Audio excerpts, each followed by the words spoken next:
සල්ලි වලින් සල්ලි මාන විදිය කියලා කියන්නේ අමුතු දෙයක් නෙමෙයි. ඒ ක්‍රමය තමයි අපි හැමෝම දන්න ආයෝජනය කියන එක. හැබැයි ලංකාවේ බහුතරයක් දෙනා ආයෝජනය කියලා කරන්නේ ටිකක් වැරදි දේවල් ටිකක්. එයාලේ ආයෝජනය කියලා කරන දේවල් වලින් හම්බෙන ප්‍රතිලාභ දිහා බලද්දි අපිට ඇත්තට මෙතන ඒක ආයෝජනයක්ද කියලා. ඒකයි මම මේ වීඩියෝ එක කරන්න ඕනේ කියලා හිතුවේ. අද වීඩියෝ එකෙන් අපි කතා කරනවා ඇත්තටම ආයෝජනය කියලා කියන්නේ මොකක්ද සහ ඔයාලගේ මුදල් ආරක්ෂිතව ආයෝජනය කරන්න පුළුවන් ක්‍රම 7ක් ගැන.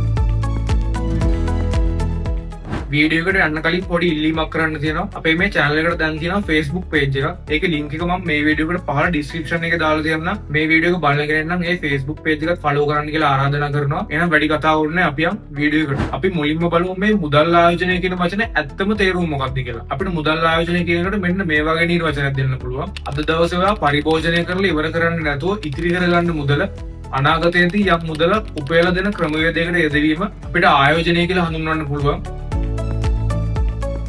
මේ නිර්වචනය කියන විදිහට අපි ළඟ වර්තමානයේ තියෙන සල්ලි අනාගතයේදී අපිට හොඳ ප්‍රතිලාභ හම්බෙන්න තැනකට යොදවන එක තමයි ආයෝජනය කියලා කියන්නේ. ඔයාලට මේක පැහැදිලිමද නම් අපි ඉස්සරහට කතා කරන උදාහරණ වලින් ඔයාලට මේක තව ටිකක් පැහැදිලි කරගන්න පුළුවන් වෙයි. ඇත්තම ආයෝජනයක අපිට ප්‍රධාන ලක්ෂණ දෙකක් බලා ගන්න පුළුවන්. පළවෙනි ලක්ෂණය තමයි ඔයා මොකක් හරි ආයෝජනයක් කරා නම් ඒ ආයෝජනයේ වටිනාකම කාලයත් එක්ක ටික ටික වැඩි වෙන්න ඕන. ඒ වගේම දෙවෙනි ලක්ෂණය තමයි ඔයා කරපු ආයෝජනයෙන් ඔයාට අමතර ආදායමක් ජනනය වෙන්න ඕන. හරි අපි දැන් ආයෝජනය කියලා කියන්නේ මොකක්ද කියලා පැහැදිලි කරගෙන ආයෝජනයක තියෙන ඕන ප්‍රධාන ලක්ෂණ දෙකක් ගැන කතා කරා. එහෙනම් අපි ඊළඟට බලමු ලෝකේ මුදල් ආයෝජනය කරන්න තියෙන ක්‍රම අතරින් ප්‍රධානතම සහ වැඩිම ප්‍රතිලාභ ගන්න පුළුවන් ක්‍රම 7 මොනවද කියලා. පළවෙනි මුදල් ආයෝජනය කරන ක්‍රමයේ විදිහට මම අරන් තියෙන්නේ කොටස් වෙළඳපොලේ ආයෝජනය කරන එක.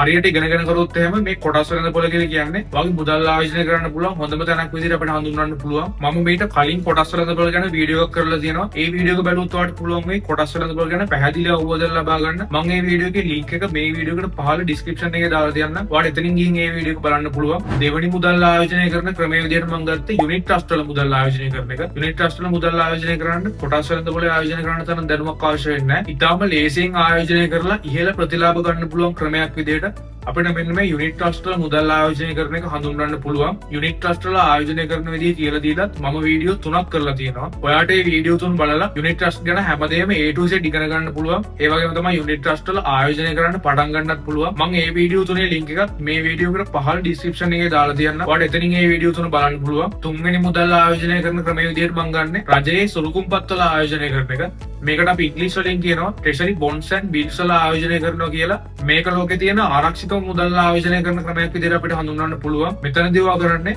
රටේ මහ බැංකුව හරහා රජයට ණයට සල්ලි දෙන එක. මෙහෙම අපි රජයට සල්ලි ණයට දුන්නාම රජය අපිට මේකට ඉහළ පොලියක් ගෙවනවා. ලංකාවේ මේ වෙද්දි මෙන්න මේ රජයේ සුළුකුම්පත් වල ආයෝජනය කරන්න පුළුවන් මූල්‍ය සමාගම් 12ක් වගේ ඉන්නවා. ඒ 12 ලිස්ට් එක මම මෙතන ඉස්සරහින් දාන්නම් ෆෝන් නම්බර් ටිකත් එක්කම. ඔයා රජයේ සුළුකුම්පත් වල ආයෝජනය කරන්න කැමති නම් මේ ෆෝන් නම්බර වලින් එකකට කෝල් කරලා වැඩිදුර විස්තර අහගන්න පුළුවන්. එයාලගේ ආයතනයේ හරහා කොහොමද රජයේ සුළුකුම්පත් වල ආයෝජනය කරන්න කියලා. හතරවෙනි මුදල් ආයෝජනය කරන ක්‍රමයේ විදිහට මම ගන්නෙ ක්‍රමෝපායක නිශ්චල දේපල වෙළඳාම. අපි මේකට ඉංග්‍රීසි වලින් කියනවා ස්ට්‍රැටජික් රියල් එස්ටේට් කියලා.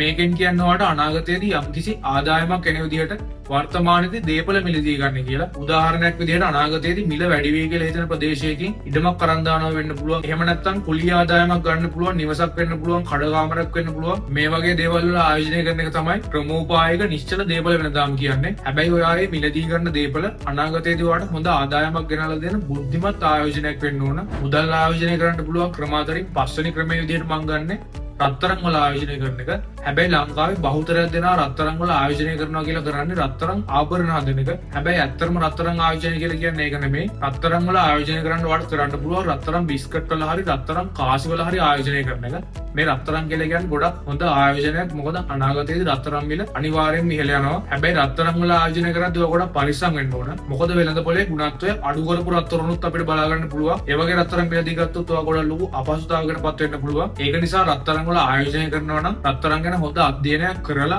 ආයෝජනය කරන්න කියලා මතක් කරනවා. අපි කතා කරන 6 වෙනි මුදල් ආයෝජනය කරන ක්‍රමය තමයි ව්‍යාපාර සතු කර ගැනීම කියන එක. මේ ක්‍රමයේදී කියන්නේ තමන්ගේම ව්‍යාපාරයක් පටන් ගන්න කියලා හරි. එහෙම නැත්නම් දැනට ව්‍යාපාරයක් පටන් අරගෙන ඒක සාර්ථකව කරගෙන යන කෙනෙක්ගේ ව්‍යාපාරයකට ආයෝජනය කරලා ඒකේ කොටස් කඩුවෙක් වෙන්න කියන එක. අපි දන්නවා ව්‍යාපාර කියලා කියන්නේ අපි මහන්සි වෙන තරමට අපිට ප්‍රතිලාභ ගන්න පුළුවන් දෙයක්. ඔයා හොඳ ප්ලෑන් එකක් හදලා බිස්නස් එකක් පටන් ගත්තොත් එහෙම ඔයාලට පුළුවන් අනිවාර්යෙන් මේකෙන් ඉහළ ප්‍රතිලාභ අරගන්න. ඉතින් මම කියන 7 වෙනි සහ අවසාන ආයෝජන ක්‍රමය තමයි තමා තුළම ආයෝජනය කරන එක. ලෝකේ තියෙන වටිනම ආයෝජන ක්‍රමයේ විදිහට අපිට මේ ක්‍රමය හඳුන්වන්න පුළුවන්. මේ ක්‍රමයේද ඔයාලට කරන්න තියෙන ඔයාලඟ තියෙන මුදල් ඔයාගේ මොලේ වර්ධනය කරගන්න. එහෙම නැත්නම් ඔයාගේ හැකියාවක් හෝ කුසලතාවයක් වර්ධනය කරගන්න යොදවන එක. උදාහරණයක් කිව්වොත් ඔයාලට පුළුවන් හොඳ තැනකට ගිහිල්ලා අලුත් ස්කිල් එකක් හදාගන්න. එහෙම නැත්නම් අලුත් භාෂාවක් ඉගෙන ගන්න. ඒ වගේ ඔයාලට කැමති දෙයක් ඉගෙන ගන්න ඔයාගේ මුදල් වියදම් කරන්න පුළුවන්. එහෙම නැත්නම් ඔයාලට පුළුවන් ඔයාලඟ තියෙන සල්ලි වලින් self development සම්බන්ධව තියෙන පොත් අරන් කියවන්න. ඔයා මොන වයසක හිටියත් ඔයාලඟ තියෙන මුදල් සහ කාලය ඔයාගේ දැනුම සහ කුසලතාව වර්ධනය කරගන්න එකෙන් ඔයාලට පුළුවන් අනාගතයේදී ගොඩක්